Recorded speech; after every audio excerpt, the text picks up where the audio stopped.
interdisciplinary approach to performance. I am so grateful that you all made time to join me and equally as excited to share a closer look into my creative process. To get us started, I'd like to provide a bit of context for the work I've been engaging in for the last 5 or so years. In 2016, I attended Day for Night in Houston, Texas, with a few of my friends who are here in the audience, a festival where musical acts and art installations spanning an incredibly diverse range of genres were on display for thousands of audience members. Audience members who, by the way, were also very diverse themselves and incredibly curious about everything that was going on, whether or not it was an artist that they had come to see or somebody that they had never heard about or a piece of installation art that was totally, experimental or something a little bit more normal looking. This experience really helped me realize how I might combine my lifelong interests in computer music, circuit bending, programming, 3D modeling, graphic design, and fabrication with my love of violin and performing. I began seeking out opportunities to create interdisciplinary works and premiered my film Senza Suono at the 2018 K-True Outdoor Show. In 2020, I combined my past experience with the new skills from the creative coding courses I was taking here at ASU and created a music video for Caroline Shaw's Valencia. Since then, I've been coding a number of visuals with processing, developing synchronization strategies using Ableton Live and Maxim SP, and building a custom MIDI controller using Arduino for use in live performances. Most recently, this work has culminated in my previous 2 DMA recitals given in late January and late February. This is a picture from a piece called Viola Beat that I was playing on electric viola here. These next 2 slides are from Johnny Greenwood's Phantom Thread 4, kind of a fractal image kind of thing going on here. This one is from Jessie Montgomery's second Rhapsody for solo violin. This is a duo, a still from a duo called Murmur that I wrote for violin and cello. That's my friend Elliot Yang on the cello. They're shredding away with me. This is the quartet, Elliot, Grace Wills, and Isaiah Dutcher playing, and myself obviously, playing Caroline Shaw's Entr'acte for string quartet. This one is a still from a piece called Try, which is another original that I wrote, the same quartet. This one is from another original called Open Source, again with the quartet. And this one is a still from Midnight by Leanne LaHavas, which is an incredible tune. I made an arrangement for string quartet based on her solo version, which is just her playing guitar and singing. And that's my little sister Veronica singing. Was so happy that she was able to join me for that last concert. So, in this lecture recital, I'm going to be giving you an overview of the system that I use in performance and then take you through a couple of case studies detailing both the aesthetic and technical approaches that I took in preparing Steve Reich's violin phase and Jessie Montgomery's Rhapsody No. 1. Of course, a lecture recital would not be complete without some kind of performance element. So after you guys have had a chance to get a look under the hood, I'm going to perform a speed run of violin phase and then the entirety of Rhapsody No. 1. And finally, I'll spend any remaining time that I have on Q&A for those of you who might have had any curiosities pop up during the presentation. So the system can be broken down into 2 categories, hardware and software. The hardware includes, obviously, the instrument that you're going to play, in my case, the violin. And actually, I'll hold on to this for a second. It includes the microphone that's used to feed the sound in from this instrument into the computer for analysis and broadcast to the audience. And in my case, I chose to close mic the instrument using a microphone with a small form factor that can be directly attached to the instrument for 2 main reasons, right? First, Antiscofo, which is the score following application that I'll go into more detail on in a little bit later in the presentation, requires that as much ambient noise be eliminated from the incoming signal as possible. And second, a towering kind of mic stand in front of the performer was just not aesthetically pleasing for me and would further kind of block the visuals in front of the performance space, in front of the performer, blocking the audience's view. Additionally, the use of amplification is actually an integral part of the experience that I was wanting to create in those performances that I showed previously. However, when it's not required by the system to drive the visuals or to perform live looping, as in the case of violin phase, I have at times chosen not to amplify the violin. For example, I didn't actually amplify the violin last week when I performed in Katzen Concert Hall because the acoustic in there is very beautiful without amplification. And I'm actually not going to be amplifying it for today's performance of the Montgomery again because we're sort of in a recital hall with a nice acoustic. There's also this audio interface. I don't know if you guys can see it here, but this is the actual device that has all the microphones going in and then the audio routing to these speakers that I have on stage. I'm using two computers, one to run the audio, this MacBook here, and another to run the visuals, this PC laptop here, basically just to split up the processing power demands of both tasks across multiple machines. I've got a portable Wi-Fi router. It's down here, kind of a short cable, but you can see this white box here by my stand. And I'm using that to allow the machines to talk to each other and communicate with one another. And while a wired connection would actually reduce the latency, the benefits of using a wireless system just for the flexibility and one fewer cord to have to bring to the gig and worry about taking home and making sure it reaches all the way, that kind of thing. It just outweighed the approximate 2 to 3 millisecond delay, 2 to 3 millisecond delay that would be introduced by using Wi-Fi. Of course, we have to have a sound system and a projector to broadcast the audio and visual elements to the audience. And then last but not least, I'm using what you can see here look like some fancy in-ear earbuds. They're called in-ear monitors. Some of the pieces that I play require a click, and so this is what I use to feed that to myself without you, the audience, being able to hear that. Now, the other category is all of the software that I use. So the first program, and probably one of the most important ones that I'm using, is called Ableton Live, and here's a little screenshot. And of course, I've got the live version up to your left that you guys can see as I get a little bit further into the presentation, actually how we're going to use it. But here's a screenshot of Ableton Live. It allows me to add effects to incoming audio, such as reverbs and equalizers, and to also route the audio signal out to the sound system. I wrote some programs in a visual coding language called MaxMSP to take care of more of the advanced audio analysis tasks, as well as to wield fine control over audio modulation parameters, and to send instruction messages to the programs generating the visuals. And Antiscofo is, we'll zoom in a little bit later, but that's that device I was talking about earlier that does the audio analysis and the score following for me. This program here is what I wrote all of the visuals in. It's called Processing, and it's a text-based language based on Java. And you can see, as opposed to the previous language here, which is sort of just little boxes that are connected by wires, sort of like a modular synthesizer, right? You have each individual unit that does something. You connect one from the other. The data gets sent through the cables. This is your more quote-unquote traditional programming language where you can see each line is a text and runs through a compiler, and you have to kind of make sure that there's perfect syntax, no issues with missing semicolons and that kind of thing. So now that you guys have an idea of how the overall system is organized, let's move on to the case studies. First up is Violin Phase, which is a piece of phase music written by Steve Reich in 1967. Reich is an American composer, most well known for his contributions to minimalism in the 60s, but he's continued to compose many pieces, premiering a work as recently as 2018 with the LA Phil. Phase music is a type of musical process pioneered by Steve Reich in the late 1960s and early 1970s. These compositions center around the temporal shift of a musical motif against itself. And while that sounds maybe like a dauntingly complex idea, I'd be willing to bet most of you in here have actually performed a type of phase music at some point in your lives. I'd be willing to bet that at least everybody in here has at some point learned Row, Row, Row Your Boat back in grade school, or at least at the very least has sung around at some point in your life, right? And Reich actually compares his phase music pieces to rounds in his 1968 essay, Music as a Gradual Process. However, instead of having the performers enter at predetermined times, right, he has those musical motifs start off in unison and then slowly shift away from each other. In Music as a Gradual Process, Reich states that he's interested in a compositional process and a sounding music that are one and the same thing, desiring to be able to hear the process happening throughout the sounding music.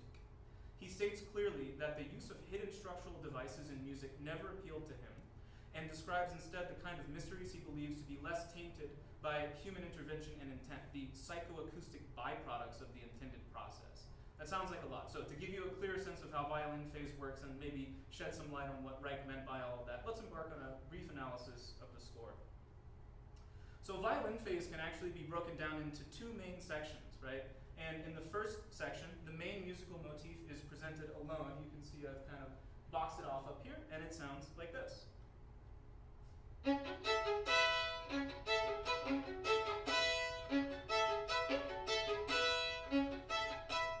that kind of loops over and over and over, right? So then the performer phases that motif against itself until they are offset by a half note. Once that texture has been established, the performer points out for the listener Reich's psychoacoustic byproducts that occur as a result of the process of phasing the motifs by playing them on top of the established texture.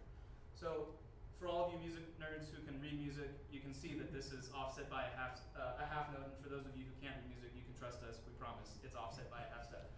And that is the first two layers right here. If you take a look here, these are those same two layers that have been put together, and I've circled for you a little annotation, right? Pointing out where Reich grabbed each note from the two motifs and sort of flattened them into one line, creating that resulting sub-melody that the performer plays. So the first one that he's notated for you here sounds like this.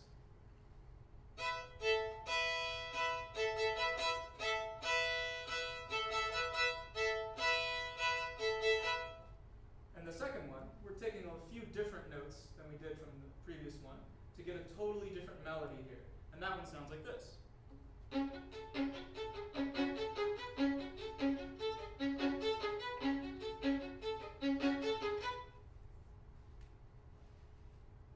In the second section, the motif is stacked up once again, this time in sync with the motif that is already phased a half note away from the original one. Reich has the performer then phase this one against the previous two until it is offset by another half note from the second motif and a whole note from the original one. And once this texture has been established, the performer again points out a number of acoustic byproducts. And so you can see here, we've got the original two layers in sync. We start with the third layer in sync with that one, and we move and phase until all three of them are offset by a half note from each other. Now, in the shorter byproducts, Reich actually goes one step further and has the performer phase those against the bass texture. What's neat about that is by choosing sub-melodies that last only one beat, phasing through from rhythmic unison to offset by the whole note, or the total offset of the bass texture, that actually wraps that around so that it sounds like it's come back into the same phase that it started, even though it didn't actually travel 6 beats, it only traveled 4. And you can see this one, this sub-melody here, which actually is much simpler and loops every beat.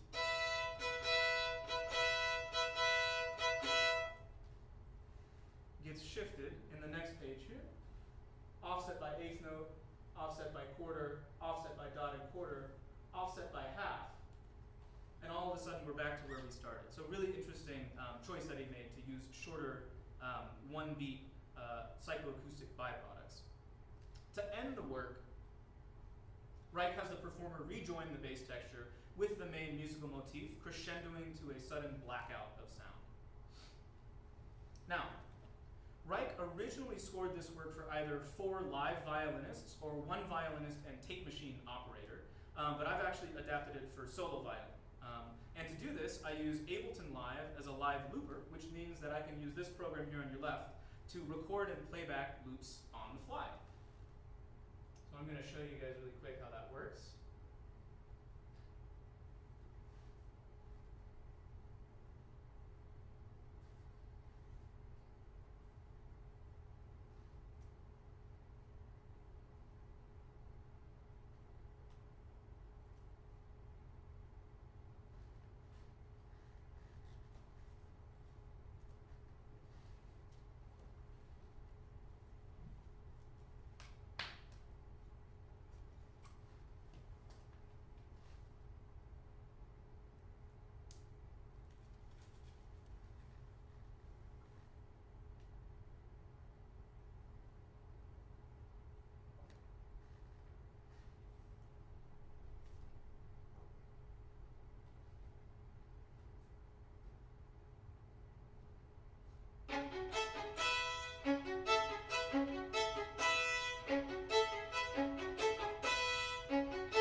In order to phase the loops that I record, I use one of Ableton Live's delay effects with 0 feedback. A delay effect does exactly what its name implies by waiting to play back the audio that you feed into it by whatever amount you specify. Typically, delay effects will have some feedback where your delayed audio gets routed back into the effect at a lower volume, creating this echo effect like you might get when shouting into the Grand Canyon. So I'm going to show you guys what that sounds like.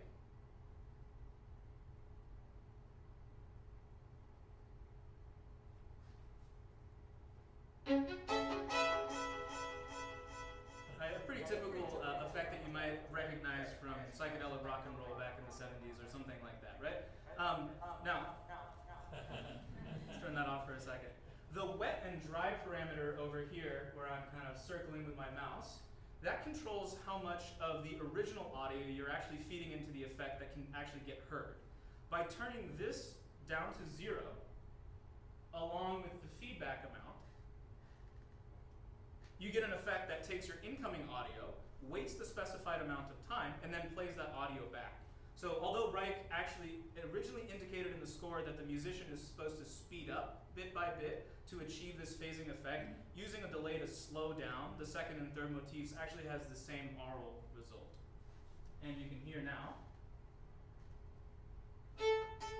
I just have one echo. And I can change the time to be faster or slower,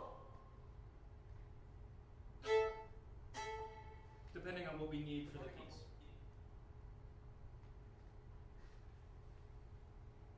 On top of what Reich has notated in the score, I've also created a custom max program that controls the pan of each loop, as well as the wet and dry amount of an auto pan device affecting each loop.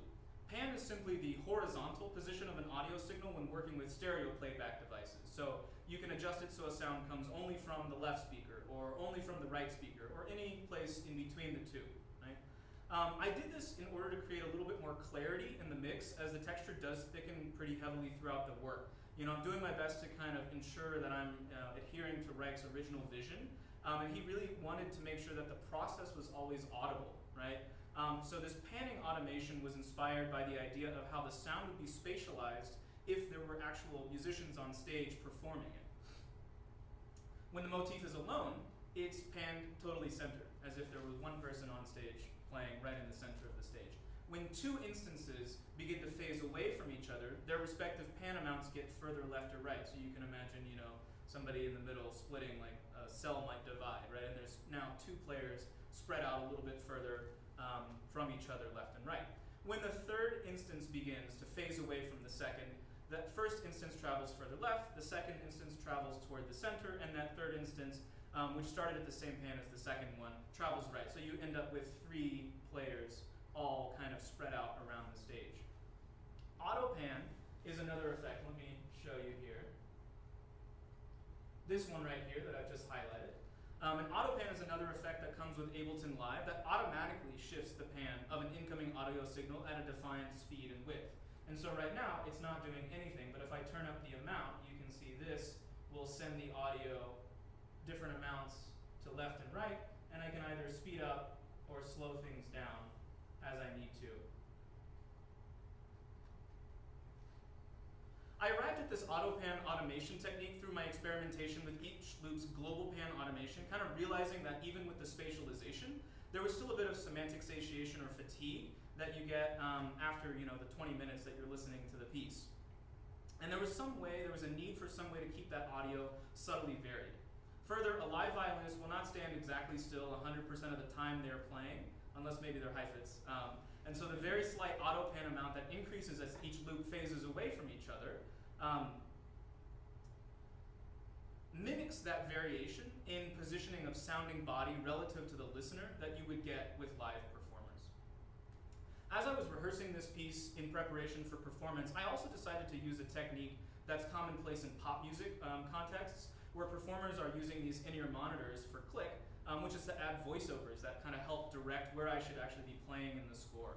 As there is a need for everything to stay really tightly synchronized so that the audio matches up with the visuals, this eliminates much of the risk of getting lost or getting out of sync with the visual elements in the performance space. And And so in this way, I've kind of become a conductor for myself, which is kind of a fun, it's like I get to just reassure myself in my own ears, like, hey, we're going to play this next measure, get ready, that kind of thing. Finally, I decided to build my own MIDI controller that would allow me to modulate all the necessary parameters as well as control the looping functions in Ableton. And they're taped down so that they don't move, otherwise I'd hold them up. But I've got some pictures for you guys here of this MIDI controller. So using the Arduino programming language, I wrote some code for a programmable microcontroller, which is more or less like a miniature computer, called Teensy, which is in the middle here. That's that little microcontroller. To take input from rotary encoders, which are these little knobs, and foot switch buttons, and output MIDI messages to Ableton Live. Now I want everybody to think for a moment of any control knob you've ever used in your entire life. Maybe that's the one on your stove, the one on your car stereo, for those of us who are old enough, the dial that changes the radio station. Chances are, you can only turn that knob so far in either direction before it stopped, right? Rotary encoders are different because they don't have physical minimum and maximum values, but instead send increment or decrement messages when turned clockwise or counterclockwise. I chose these as they gave me the ability to increase and decrease the delay time by 1 millisecond at a time. And I could also turn them 876 times in one direction, which is the number of milliseconds in a half note at 137 beats per minute, which is the tempo that this piece is played at, right? Without having to worry about running out of room to turn the knob, right? So there's no end. I can just kind of turn and turn and turn 876 times without having to worry about it. While you can find rotary encoders and foot switches on general purpose MIDI controllers available for purchase at typical music equipment retailers, creating my own meant that I would have only the controls I needed at my fingertips, decluttering an already getting to be very messy kind of performance control station here on the stage, and really helping to kind of declutter and allow me to stay focused.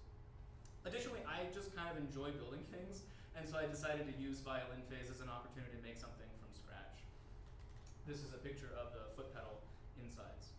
Now, to make the enclosure that you guys saw here for the controller, I used this really incredible free and open source 3D modeling software called Blender to design and model the enclosure. And then I sent that file to the makerspace here at Hayden Library on campus, where they just kind of 3D printed it for me. After screwing in the parts, soldering all the wires together here in the middle, attaching the knobs and the lights and everything, I closed it up and I was ready for the performance. For the visual, I wanted to create something that stayed true to Reich's goal of keeping the process audible, and in this case, visible, right? To do this, I kept the visual content closely linked to what's happening aurally. In this visualization, glowing orbs, as you can see kind of going around a circular path there, travel on this circular path and are triggered at the onset of each note from whatever motif it's kind of playing from. The background that governs the orb's appearance is also slowly sliding left, so that there's some subtle visual variation for each orb to mirror the subtle aural variations you get from a performer playing a live instrument. As the motifs phase away from each other, the horizontal position of the orbs associated with their respective motifs also phases, mirroring the pan of each loop. As I was describing earlier, you'll see the visual start to spread out as we phase the loops away from each other. The psychoacoustic byproducts, or the sub-melodies in this case, are visualized as moving bands, right, across these horizontal or vertical bands across the screen, sandwiched between those orbs of the motifs. When these byproducts are phased, either the horizontal position or the rotation of each band is modulated to represent that change of phase. Another important aspect of my approach for this visual was to use the computer not to generate the visuals, but rather to manipulate visual media that I had created in the quote-unquote real world, right? In this case, I used a couple of watercolor paintings that I had just kind of played around with. I don't claim to be any kind of visual expert, but I was just learning watercolor and playing around with, blowing on the water and making these little kind of droplet paths with the different paints and colors. And then all I did was just photograph them with my phone and import them onto the computer. So the orbs and the bands, those forms that you're seeing on screen, actually just reveal these images. And this is the backgrounds that I was talking about earlier. They're just kind of scrolling by, hidden until one of the notes triggers one of those shapes to reveal that background, right? Since I'm playing this piece conducted by Ableton's metronome and myself, right? And all of the messages controlling when and where to spawn the orbs and the bands on screen are synchronized to that master clock. The are triggered for as long as Ableton is playing. I have a Max device keeping track of the playhead, and as long as it's playing, it's sending out the messages saying, hey, create this animation. And then the bands are triggered by MIDI clips that I trigger with this foot switch as I'm playing along with the piece. And so I can have a little bit more flexibility. I don't have to play exactly, 10 measures, 10 measures, 10 measures, but I can let the loops kind of play and then decide when to start the sub-melodies. So now that you all have an idea of what went into this piece, I'm going to do what I have been affectionately referring to as a speed run of Violin phase, as the actual piece lasts about 20-ish minutes when it's played out fully. But of course, because of the time constraints of this recital, I'm going to travel through the phases much more quickly than Reich intended. And I'm going to skip all but the last couple of sub-melodies and reiteration of that original motif. However, I still think that there's plenty to experience in this shortened version, and I hope you guys enjoy.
So the next piece on the program is Jessie Montgomery's Rhapsody No. 1. Rhapsody No. 1 was, for solo violin, or actually for solo violin or viola. If you look on our website, it says it's for both instruments. It was written in 2014 by Jessie Montgomery. Jessie Montgomery writes that Rhapsody No. 1 is the first violin solo piece that she wrote for herself, right? It draws on inspiration from the Eugene Izai's solo violin works and is intended to serve both as an etude and as a standalone work. Jessie is one of my favorite living composers, and I wanted to share a bit from her bio on her website for those of you who may be less familiar with her. But I encourage all of you to visit her website and check out her work on Spotify, YouTube, Apple Music, all those places on your own time as well. Jessie Montgomery is an acclaimed composer, violinist, and educator. She is the recipient of the Leonard Bernstein Award from the ASCAP Foundation, the Sphinx Medal of Excellence, and her works are performed frequently around the world by leading musicians and ensembles. Since 1999, Jessie has been affiliated with the Sphinx organization, which supports young African American and Latinx string players, and has served as composer in residence for the Sphinx Virtuosi, the organization's flagship professional touring ensemble. A founding member of Public Quartet and a former member of the Catalyst Quartet, Jessie holds degrees from the Juilliard School and New York University and is currently a PhD candidate in music composition at Princeton University.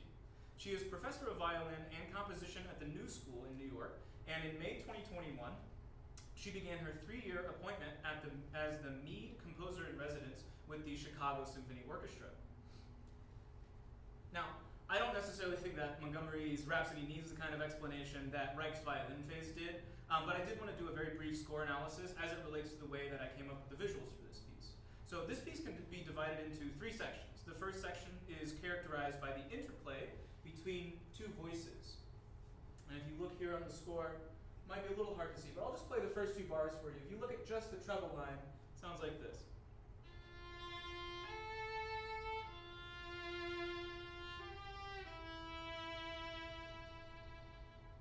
And then that bass line that comes in measure 2 sounds like this.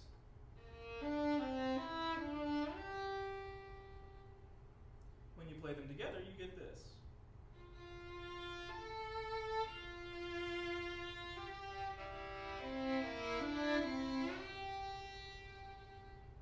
So you can hear this whole first section is going to be based on the interplay between those 2 voices interacting with each other. The second section is characterized by the transformation of a single voice, and you can see I've marked here the B section here, right? This voice transforms rhythmically. And the final section is a return and embellishment of the first section. So, of course, for all of us music theory nerds out there, we obviously recognize this as what we call an ABA form. You can see the 2-voice music comes back here where I've marked the A prime. For those of you who didn't know that before, now you know. 3 sections. First section kind of sounds like the last section. The middle one's a little different. ABA form. Now within that B section, right, the middle section, the single voice material undergoes, starts here, a couple of transformations, right? The rhythmic activity increases throughout the section via note value and tempo increase, and the material goes from longer linear lines, which sound a little bit like this,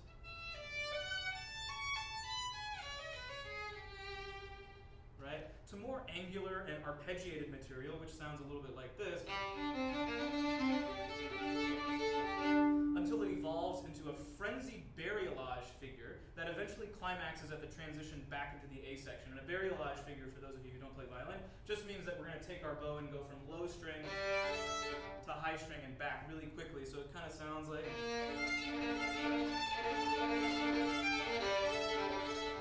just like that. A, B, A. So before we move on to the visuals themselves, I did want to take a moment and address how the aforementioned score follower antiscopho works, as it's sort of a 180 in approach from the previous piece. Right? If you're in a Max program, this is what the device looks like. You can see the wires are coming in and out of it. And this device was developed by IRCAM, which is an acronym for the French name of what roughly translates to the Institute for Musical and Acoustic Research and Coordination. From their website, the fundamental principle of IRCAM is to encourage productive interaction among scientific research, technological developments, and contemporary music production. Since its establishment in 1977, this initiative has provided the foundation for the Institute's activities. one of the major issues is the importance of contributing to the renewal of musical expression through science and technology. So rather than follow the conductor with a click in my ear, Antiscopho allows me to conduct the computer. I simply perform, and the program keeps track of where I am in the music and fires off control messages in sync with my playing where I have instructed it to. In order to keep track of where you are in the music, Antiscopho requires that you translate that musical notation, which you just saw earlier, into a text version that it can understand. So I wanted to show you an example of what that looks like. Each note on the staff gets translated into either a note or a chord message and has a pitch or duration. You can see note, and then pitch, F4, and then 1 means 1 beat. So that was the first note of the piece. You see the next note here, A4, also 1 beat. The next note, F again, this time a beat and a half, a dotted quarter note. And then the next note, G here, just an 8th note.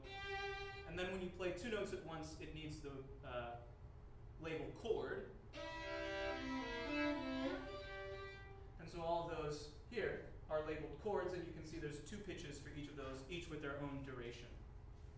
Each note is considered an event, and you can assign messages that Antiscopho will actually send out when it reaches each event in the score. So when I turn the score follower on,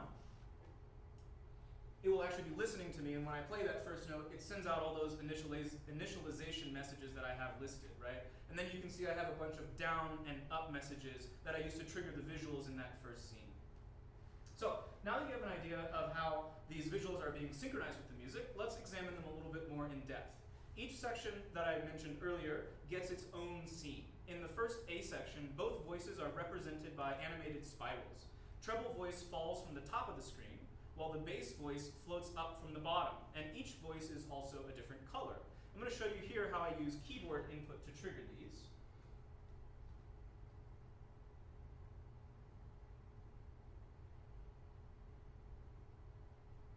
And if you look at the screen on your left here,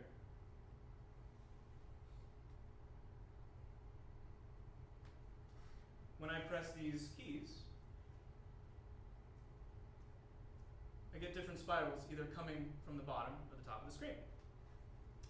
Now, the reason I wanted to show you how I code the program to be responsive to keyboard input and not actual violin input is because that creating visual instruments that you can play along with the music is a huge part of my process. Many times I have a vision in my mind that's not like 100% clear, but a little bit more general. Or maybe I'll know, exactly how I want one part to look, but I'm not exactly sure what the details of the other parts are going to be.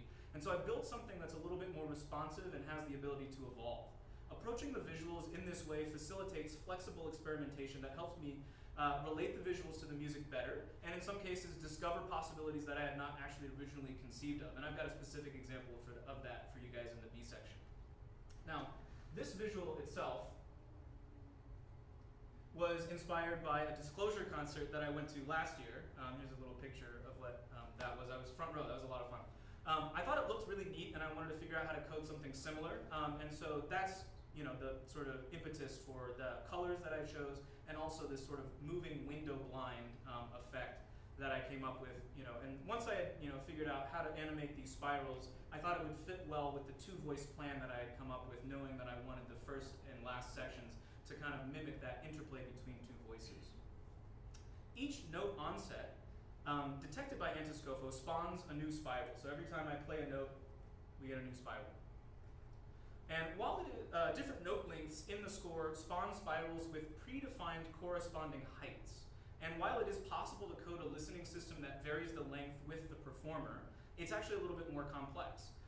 While it is an interesting prospect for future research, it doesn't really take away from the experience of the viewer, in my opinion at least, enough to warrant investing the time into solving that problem at this moment.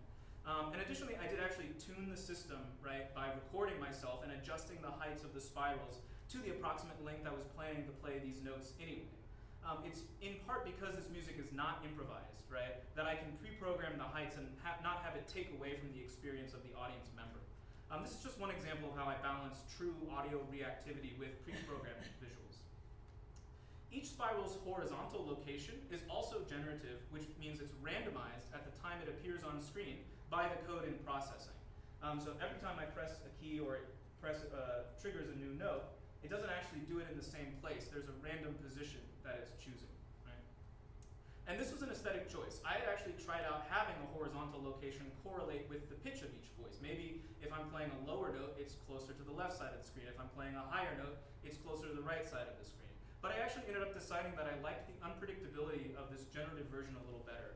I bring this up just because it's a stark contrast from the really tight action and consequence relationship I had used in violin phase between the audio and the visual. I find it useful to just consider my options and ask myself, what the choices I make do for my audience. Would a pattern that's easier to perceive visually when used at an appropriate time help the listener connect the dots better? Perhaps. But you could also argue that the behavior of the spirals is enough of a pattern that the repeated figures in the A section that close each phase group, for example, would be recognizable visually and sonically without the additional pitch parameter being reflected visually. Assigning specific meaning to visuals gives them more of a causation rather than a correlation, and the correlation actually leaves more open to the interpretation by the viewer. As you can see from the contrast between my approach in this piece versus violin phase, I do use both approaches in my work when I feel that they're called for. Each spiral's speed is also generated randomly by the processing code at the time it appears on the screen. And I had tested a few different speeds out and then tuned the randomization code to output a range of values that I found aesthetically pleasing. This variance in speed gives the resulting visual a more organic feel.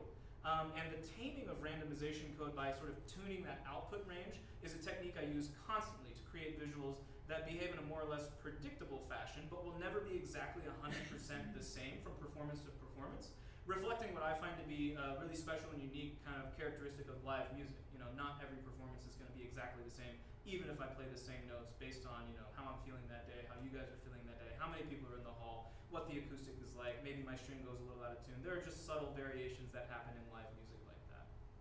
So just as like a piece of music in one's repertoire is never static, neither is this visual, right? As I continue to perform this piece throughout my lifetime, I may decide to experiment with transforming the spiral colors, transforming the range of those spiral speeds, tying in the performer's actual note lengths to the spiral lengths, or maybe even linking that horizontal position to pitch for some or all of the phrases and gestures. And just for fun, I earlier today kind of put in a couple different lines of code, and you can see this is not actually the same color scheme that I use in the performance. But just to show you guys, it's not too hard. You can just kind of comment out a little bit here, put some other code in, and we have a totally different color palette. Back to the original color palette that I used for the performance. So in the B section, this section begins with the marking from Montgomery, fluidly wandering. Combined with the musical gestures that sort of flirt with the boundaries of tonality, this inspired me to create a scene in which the viewer is doing just that, kind of wandering around, right?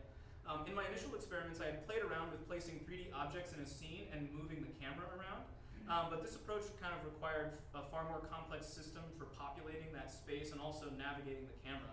So a simpler approach was to create objects that move around the camera to create an illusion of motion.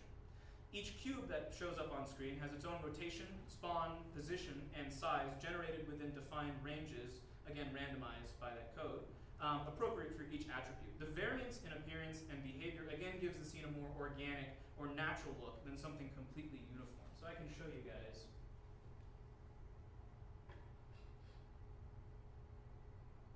what that middle section looks like here. Now, when I was playing around with animating these cubes, I was originally only working on creating the illusion of motion in one direction, the direction that you're seeing here. However, in the process of coding that function, I actually happened upon the ability to animate them in the other direction. In this case, I accidentally sent a negative value to the speed parameter. With my keys here, I was just saying, okay, if I press this button, +1, +1, +1 to my speed. And I wanted to slow it down, so I said, well, if I press this other key, -1, -1, -1. But I didn't actually write any code that said, hey, don't ever go below 0. So as I was just kind of playing around with the system, something I had not originally planned, which was for these to go backwards, kind of happened just organically, right? So that actually gave me the ability to send these in different directions, right?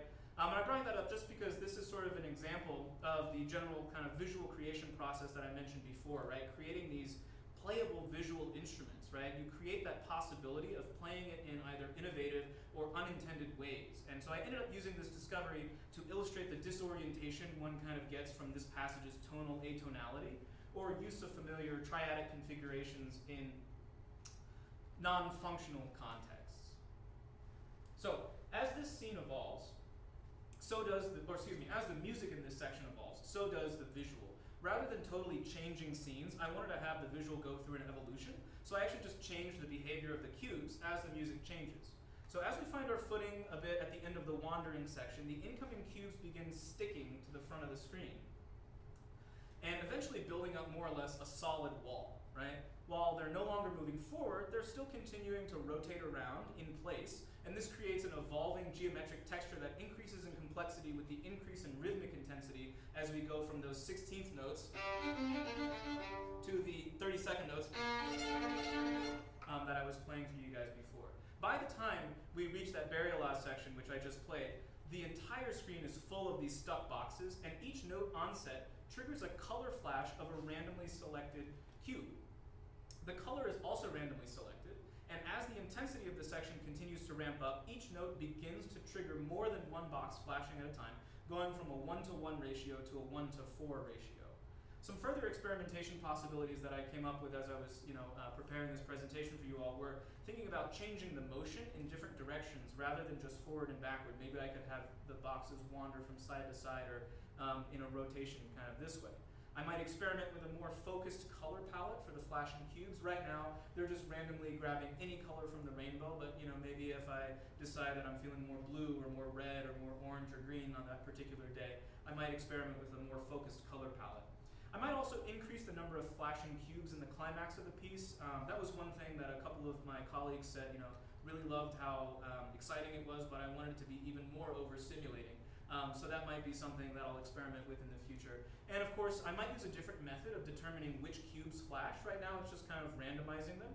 But I could, again, go back to something like pitch content. If I'm playing a low note, maybe cubes on the left side of the screen flash. And if I'm playing high notes, maybe the cubes on the right side of the screen flash.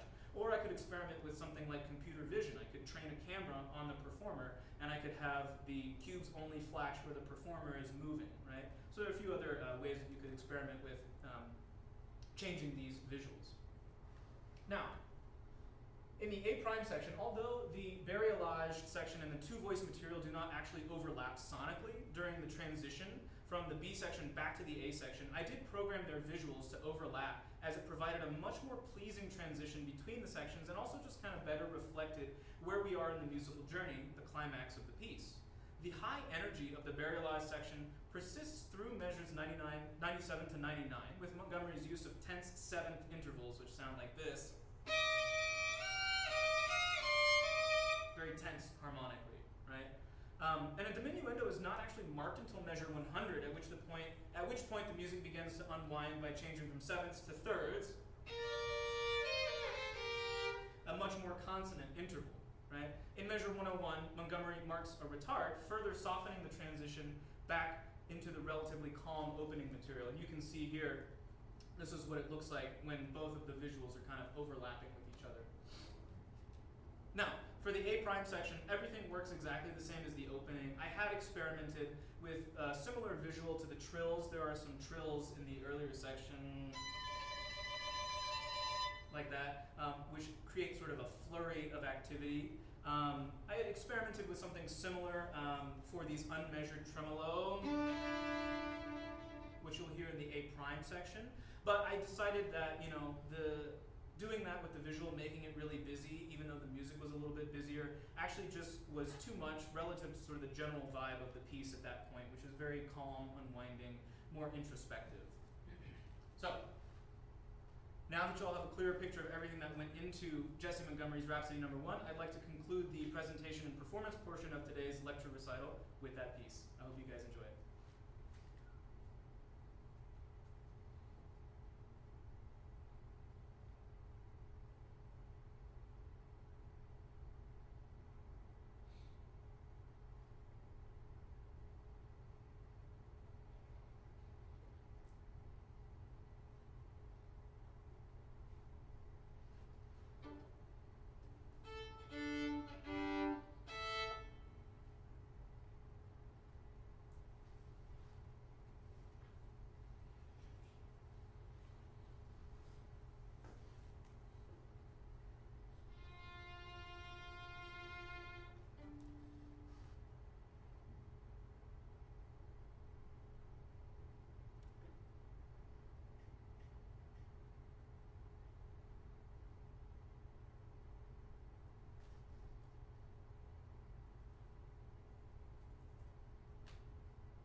much. So it's 6:06. If you guys want, we can do Q&A with me on stage, or we can have some snacks and just go chat in the reception area. So if anybody's got a pressing question or wants me to demonstrate anything here with the code or has questions, ask now. So how long does it take to run all those? I've put You get enough sleep? no, yeah, I've put hundreds of hours probably into this all told. I mean, this piece itself, like Rhapsody, the coding, you know, it's happened across the last couple of years. You know, it's kind of been percolating here in my brain for a while, and you know, I'll just do kind of you know, 3 or 4 hour stints at a time. Kind of what I was showing you before. You know, I do build a lot of these projects in pieces, and so you know, I opened up that bit of code that just had the spirals, and I opened up that bit of code that just had the cubes, right? The boxes kind of floating around. So a lot of times I'll also, you know, one thing that I may not intend to be specifically for a piece, I'll, you know, spend time doing it and, you know, be like, okay, this is kind of cool, and then have that kind of in my repertoire to then use for other pieces, to be like, oh, you know, this actually works really well, or I could tie this in, I could make, you know, relate this pitch to this visual or whatever. And so a lot of times, you know, I don't have an exact number of hours I've spent on a particular piece, just because I've spent so much time building little kind of Lego blocks that I can then stack up to make the actual piece.